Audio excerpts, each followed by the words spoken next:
नमस्कार दोस्तों, आप देख रहे हैं करंट न्यूज़ और मैं हूं आपके साथ साक्षी।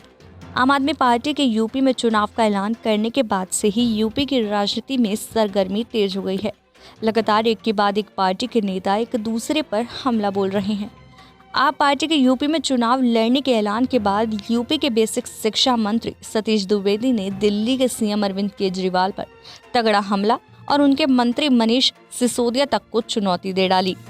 मैं अरविंद केजरीवाल जी को और उनके शिक्षा मंत्री माननीय उप मुख्यमंत्री आदरणीय मनीष सिसोदिया जी को भी दोनों को आमंत्रण देता हूं, आए हमारे साथ चलें या अकेले जाएं, उत्तर प्रदेश के स्कूलों का भ्रमण करें तो उनकी आंखें खुल जाएंगी और आए इस मुद्दे को लेकर ही उत्तर प्रदेश की राजनीति में भी पांव पसारने की कोशिश कर रहे हैं।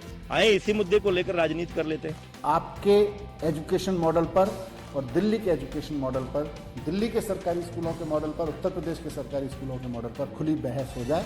आप बता दीजिए, मैं मंगलवार को आने वाले 22 दिसंबर को लखनऊ में आ रहा हूँ, बहस के लिए आ रहा हूँ। आप जगह बता दीजिए, आप टाइम बता दीजिए, मैं वहाँ पहुँच जाऊँगा और खुल के चर्चा करते हैं। अच्छी बात है, एजुकेशन पे चर्चा होनी चाहिए। आपने बहस की चुनौती दी है, बस एक ही रिक्वेस्ट है, मुकर मत जाना, आप पीछे मत हट जाना।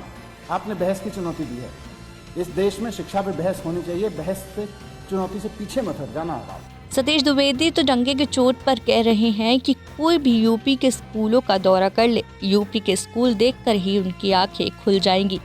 फिर क्या था, आप पार्टी तो मानो इसी इंतजार में बैठी थी कि कब यूपी सरकार का कोई पार्षद इस पर कुछ बोले और वो यूपी सरकार को इस मुद्दे पर घेर ले।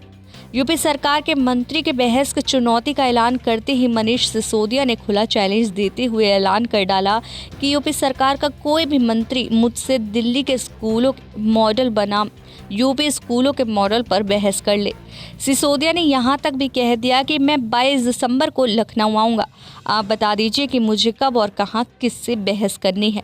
अब देखना होगा कि यूपी में जातिगत राजनीति के ऊपर उठकर शिक्षा और स्वास्थ्य का मुद्दा ऊपर जाता है या आप तो प्रदेश की राजनीति में ऊपर ले जाती है या धराशायी करती है। ऐसी और खबरों के लिए देखते रहिए करंट न्यूज़।